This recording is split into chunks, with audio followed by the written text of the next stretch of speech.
जय जगन्नाथ। इदं शरीरं कौन्तेय क्षेत्रमित्राभिधीयते एतेद्येवेति तं प्राहुः क्षेत्रज्ञ इति तद्वेद। हे कौन्तेय, क्षतରୁ ତ୍ରାଣ କରିଥିବାରୁ, କ୍ଷୀଣ କ୍ଷରିତ ହେଉଥିବାରୁ କିମ୍ବା କ୍ଷେତ୍ର ପରି କର୍ମଫଳ ପ୍ରାପ୍ତ ହେଉଥିବାରୁ ଏହି ଶରୀର କ୍ଷେତ୍ର ଅଟେ। ଏହି ଶରୀର କ୍ଷେତ୍ରକୁ ପାଦ ତଳରୁ ମସ୍ତକ ପର୍ଯ୍ୟନ୍ତ ଯେ ଜ୍ଞାନ ଦ୍ୱାରା ପ୍ରତ୍ୟକ୍ଷ କରେ, ସ୍ୱାଭାବିକ କିମ୍ବା ଉପଦେଶ ମାଧ୍ୟମରେ ବା ସମ୍ବୋଧନା ଦ୍ୱାରା ବିଭାଗ ପୂର୍ବକ ସ୍ପଷ୍ଟ ଜାଣେ, ସେହି ଜ୍ଞାତାକୁ କ୍ଷେତ୍ରଜ୍ଞ ବୋଲି କୁହାଯାଏ। ଏଣୁ ସଦା ସର୍ବଦା ଆମକୁ ଏ ସଂସାରରୁ ଅପଲକ ନୟନରେ ନିରୀକ୍ଷଣ କରୁଛନ୍ତି, ସେ ହେଉଛନ୍ତି କ୍ଷେତ୍ରଜ୍ଞ ବା ଶ୍ରୀ ଜଗନ୍ନାଥ। ଯେ କାଳ ରୂପେ ଚକ୍ର ଧରେ, ସର୍ବଦା ମଣ୍ଡଳେ ସଞ୍ଚରେ, ଜ୍ୟୋତି ସ୍ୱରୂପ ତୋର ବାସ, ତୁ ବ୍ରହ୍ମ ପରମ ପ୍ରକାଶ, ଅବ୍ୟୟ ଅନନ୍ତ ସ୍ୱରୂପୀ, ତୁ ନାଥ ସ୍ଥୂଳ ଶୂନ୍ୟ ବ୍ୟାପୀ। ଅଖଣ୍ଡ ମଣ୍ଡଳକାରଂ ବ୍ୟାପ୍ତ ଯେନ ଚରାଚରଂ, ତତ୍ପଦସିତ ଯେନଂ ତସ୍ମୈ ଶ୍ରୀ ଗୁରବେ ନମଃ। ଯେଉଁ ଗୁରୁ ଆମକୁ ସେଇ ସତ୍ୟ, ସେଇ ଅଖଣ୍ଡ ମଣ୍ଡଳାକାର ବ୍ରହ୍ମକୁ ଦର୍ଶନ କରାଇ ଦିଅନ୍ତି। ଏହି ଅଖଣ୍ଡ ମଣ୍ଡଳାକାର ବ୍ରହ୍ମ ସମଗ୍ର ଚରାଚରରେ ପରିବ୍ୟାପ୍ତ। ଏହି ପରିପ୍ରେକ୍ଷୀରେ ମଣ୍ଡଳର ଆଭିଧାନିକ ଅର୍ଥ ପ୍ରତି ଦୃଷ୍ଟିପାତ କରାଯାଇପାରେ। ମଣ୍ଡ ବା ଅଛି ଅର୍ଥରେ ଳ ପ୍ରତ୍ୟୟ ହୋଇ ଏହି ମଣ୍ଡଳ ଶବ୍ଦର ସୃଷ୍ଟି। ଏହାର ଅର୍ଥ ବୃତ୍ତାକାର ଆଲୋକ ବା ଚନ୍ଦ୍ର ସୂର୍ଯ୍ୟଙ୍କ ବିମ୍ବ। ଶିଶୁଟିଏ ତାର ପ୍ରଥମ ଅକ୍ଷର ଶିକ୍ଷା ମୂଳତଃ ଏହି ମଣ୍ଡଳ ବା ବୃତ୍ତରୁ ହିଁ ଆରମ୍ଭ କରିଥାଏ। ତାର ଅକ୍ଷର ଶିକ୍ଷାର ଆରମ୍ଭ ହୁଏ ତିନୋଟି ମଣ୍ଡଳରୁ। ଏହା ବ୍ରହ୍ମା, ବିଷ୍ଣୁ ଓ ମହେଶ୍ୱରଙ୍କ ପ୍ରତୀକ। ପୁଣି ଅନ୍ୟ ଦୃଷ୍ଟିରୁ ଦେଖିଲେ ଏହି ମଣ୍ଡଳ ବା ବୃତ୍ତ ସୂର୍ଯ୍ୟଙ୍କର ମଧ୍ୟ ପ୍ରତୀକ। ତେଣୁ ବ୍ରହ୍ମକୁ ଯେପରି ଅଖଣ୍ଡ ମଣ୍ଡଳାକାର ଭାବରେ ବ୍ୟଞ୍ଜିତ କରାଯାଇଛି, ବୈଦିକ ଯୁଗରୁ ସୂର୍ଯ୍ୟଙ୍କୁ ମଧ୍ୟ ସେହିଭଳି ଅଖଣ୍ଡ ମଣ୍ଡଳ ରୂପେ ଆଖ୍ୟାତ କରାହୋଇଛି। ପୁଣି ସୂର୍ଯ୍ୟଙ୍କୁ କୁହାଯାଇଛି ଜ୍ୟୋତି ବ୍ରହ୍ମ ବା ପ୍ରକାଶମାନ ଈଶ୍ୱର। ଆଦିତ୍ୟ ହୃଦୟ ସ୍ତୋତ୍ରରେ ସୂର୍ଯ୍ୟ ତ୍ରିମୂର୍ତ୍ତି ରୂପରେ ମଧ୍ୟ କଳ୍ପିତ। ସେଥିରେ କୁହାଯାଇଛି ଉଦୟେ ବ୍ରହ୍ମଣୋପେତଂ ମଧ୍ୟାହ୍ନେ ତୁ ମହେଶ୍ୱରଂ, ଅସ୍ତକାଳେ ଭବେତ୍ ବିଷ୍ଣୁ ତ୍ରିମୂର୍ତ୍ତିଶ୍ଚ ଦିବାକର। ଉଦୟ କାଳରେ ସୂର୍ଯ୍ୟ ହେଉଛନ୍ତି ବ୍ରହ୍ମା, ମଧ୍ୟାହ୍ନରେ ସେ ମହେଶ୍ୱର ଏବଂ ଅସ୍ତ କାଳରେ ବିଷ୍ଣୁ। ଏହି ପ୍ରସଙ୍ଗରେ ସ୍ମରଣ ଯୋଗ୍ୟ ଯେ ରକ୍ତ ସିଂହାସନରେ ବିରାଜିତ ତ୍ରିମୂର୍ତ୍ତିଙ୍କୁ ମଧ୍ୟ ସକାଳ, ମଧ୍ୟାହ୍ନ ଓ ସନ୍ଧ୍ୟା ରୂପେ ବର୍ଣ୍ଣନା କରାଯାଇଥାଏ। ଜୟ ଜୟ ଜଗନ୍ନାଥ। ମହାପ୍ରଭୁଙ୍କ ଚିତା ଲାଗେ। ଜୟ ଜୟ ଜଗନ୍ନାଥ ଜଗତ କାରଣ, ଜୟ ନୀଳଗିରିବାସୀ ଭକତ ଜୀବନ। ଭକ୍ତଙ୍କ ପାଇଁ ହସ୍ତରେ ଚକ୍ରଧର ସଦା, ତାଙ୍କର ଅଭୀଷ୍ଟ ପ୍ରଭୁ କରିଦିଅ ପଦା। ତୁମ୍ଭେ କରୁଣା ନ କଲେ ହେ କରୁଣା ସିନ୍ଧୁ, କରି ନ ପାରନ୍ତି ନରେ ହି ଭବ ବନ୍ଧୁ। ଆହା ପ୍ରଭୁ ଆପଣଙ୍କ କି ଦୟା ଭକତେ, ସର୍ବଦା ଅନାଇ ଥାଅ ତାଙ୍କ କୃପା ନେତ୍ରେ।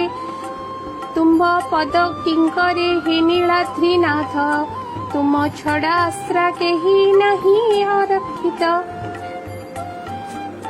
ସାରଳା ଦାସ କହିଛନ୍ତି, ସାରଳା ଦାସ ମୋ ନାମ, ତବ ଭାବ ଭାବି ଭାରତ ରଚନା କରି ବୋଲାଇଛି କବି।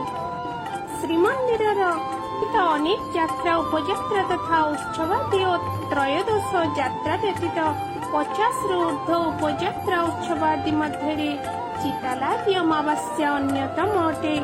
ଶ୍ରାବଣସ୍ୟ च ଦର୍ଶେ अपि ह्यरुणोदय कालके, नैवेद्यमधिकं दद्यात् प्रातः पूजन कालके।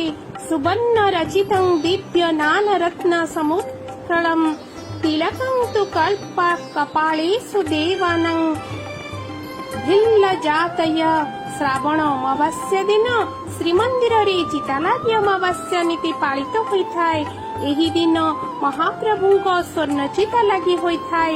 ଏହି ଦିନ ଭୋଗ ମଣ୍ଡପ ନୀତି ଶେଷ ହେବା ପରେ ରତ୍ନ ସିଂହାସନରୁ ଶ୍ରୀଦେବୀ ଭୂଦେବୀ ଖଟଶେଜ ଘରକୁ ବିଜେ କରିଥାନ୍ତି। ଏହାପରେ ଶ୍ରୀଜୀଉମାନଙ୍କ ଝୋଗମୈଲମ ହୋଇ ଜୟ ବିଜୟ ଦ୍ୱାର ବନ୍ଦ ହୋଇଯାଏ। ଏହି ଦିନ ସାଗର ବିଜେ କରିଥିବା ଅମାବାସ୍ୟା ଠାକୁର ଶ୍ରୀମନ୍ଦିରକୁ ବାହୁଡ଼ା ବିଜେ କରିବା ପରେ ପତି ମହାପାତ୍ର ବାଡ଼ଗ୍ରାହୀ ଦଇତାମାନେ ରତ୍ନସିଂହାସନାଧିଷ୍ଠିତ ଶ୍ରୀଜୀଉଙ୍କର ଚିତା ଲାଗି କାର୍ଯ୍ୟ କରିଥାନ୍ତି। 3ଟି ସ୍ୱର୍ଣ୍ଣ ଚିତା ଶ୍ରୀଜୀଉମାନଙ୍କ କପାଳର ଶୀର୍ଷ ଭାଗରେ ଛୁଆରେ ପାଟ ଡୋର ସାହାଯ୍ୟରେ ଏହାକୁ ଦୃଢ଼ ଭାବରେ ବନ୍ଧା ଯାଇଥାଏ।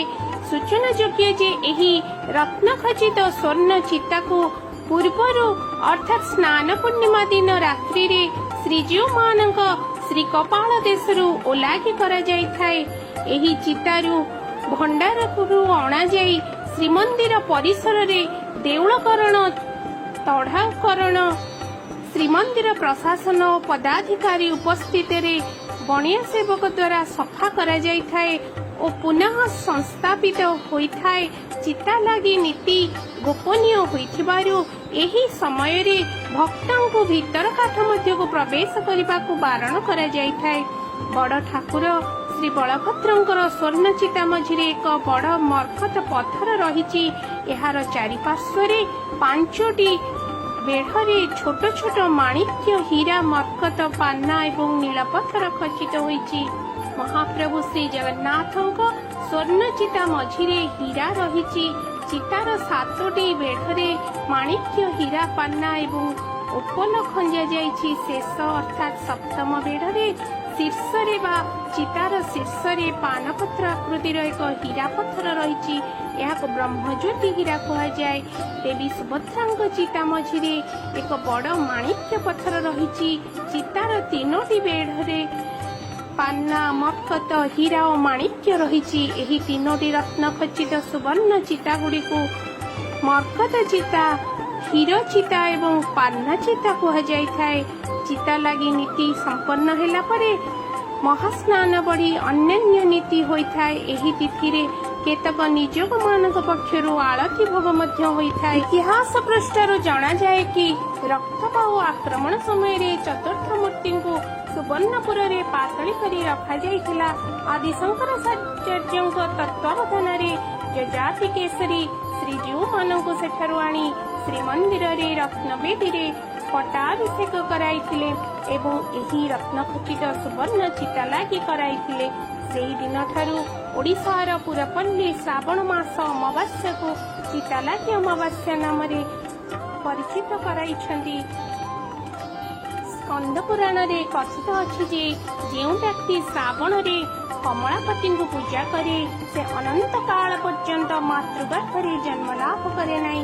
ଶ୍ରାବଣର ମହାତ୍ମ୍ୟ ଓ ଚିତାଲାଗି ଅମାବାସ୍ୟା ଏହିଭଳି। ଏହା ମଧ୍ୟ ଏକ କୃଷିଭିତ୍ତିକ ପର୍ବ। ଏହି ଅମାବାସ୍ୟାରେ ପ୍ରତ୍ୟେକ ଓଡ଼ିଆ ଘରେ ଓଡ଼ିଆ ଚାଷୀ ଘରର ଝିଅମାନେ ନିଜ ବାପା ଭାଇଙ୍କ ମଙ୍ଗଳ ମନାସି ଗଣ୍ଡେଇ ଶୁଣି ପୂଜା କରିଥାନ୍ତି। ବିଲରେ ପାଣି କାଦୁଅରେ କାମ କରୁଥିବା ବେଳେ ପାଦକୁ ଗେଣ୍ଡା କାଟିଦେବାର ଭୟ ରହିଥାଏ। ଗେଣ୍ଡା ଯାହାର ପାଦକୁ କାଟିଦିଏ ଛୁରୀରେ କାଟିଦେଲା ଭଳି କ୍ଷତ ସୃଷ୍ଟି କରାଏ। ଫଳରେ ବହୁଦିନ ଧରି ସେମାନେ କାମ କିଛି କରିପାରନ୍ତି ନାହିଁ। ତେଣୁ ଝିଅମାନେ ଚିତଉ ପିଠା ହାତରେ ଧରି ଚିତଉ ପିଠା ମାଧ୍ୟମରେ ଗେଣ୍ଡେଇଶୁଣଙ୍କୁ ପ୍ରାର୍ଥନା କରନ୍ତି। ସେମାନଙ୍କ ବାପା ଭାଇଙ୍କ ପାଦକୁ ଗେଣ୍ଡା ନ କାଟିବା ପାଇଁ ଏହି ପୂଜା କରିଥାନ୍ତି। ଏହାର ଅନ୍ତରାଳରେ ଏକ ବିଜ୍ଞାନ ଭିତ୍ତିକ କାରଣ ରହିଛି। ଘିଅ ଓ କ୍ଷୀରରେ ଗନ୍ଧରେ ଗେଣ୍ଡା ଦୂରକୁ ଚାଲି ଯାଇଥାନ୍ତି। ଚିତଉ ପିଠା ବିଲରେ ପକାଇବା ଫଳରେ ଗଣ୍ଡାମାନେ ବିଲରୁ ଚାଲି ଯାଇଥାନ୍ତି ଓ ଚାଷୀ ସୁରକ୍ଷିତ ରହିଥାଏ। କବି କହିଛନ୍ତି, ସଂସାର ମଧ୍ୟରେ ପୁଣ୍ୟ କ୍ଷେତ୍ର ଅଛି ଜାଣ, ଶ୍ରୀ ପୁରୁଷୋତ୍ତମ ବୋଲି ବିଷ୍ଣୁର ନିର୍ମାଣ। ସମସ୍ତ ତୀର୍ଥମାନଙ୍କର ସାର ଅଟେ ସେହି, ବୈକୁଣ୍ଠପୁର ବୋଲି ସମସ୍ତେ ହିଁ କହି। ସେ ଭୁବନେ ବିଷ୍ଣୁଙ୍କର ଅଟେ ନିଜ ଧାମ, ମୂଲକ ହୁଅନ୍ତି ନରେ ଧଇଲେ ତା ନାମ। ମୁକତି ଦିଅନ୍ତି ପ୍ରଭୁ ସବୁ ତୀର୍ଥେ ଆଶ୍ରା କରି, ଥାନ୍ତି ତହିଁର ଅସଂଖ୍ୟ ମହିମା ଦ୍ୱିତୀୟ ବୈକୁଣ୍ଠପୁର। ଦ୍ୱିତୀୟ ବୈକୁଣ୍ଠ ବୋଲି ଶ୍ରୀ ପୁରୁଷୋତ୍ତମ କ୍ଷେତ୍ରକୁ କୁହାଯାଏ। ଜୟ ଜଗନ୍ନାଥ, ଜୟ ଜଗନ୍ନାଥ, ଜୟ ଜଗନ୍ନାଥ।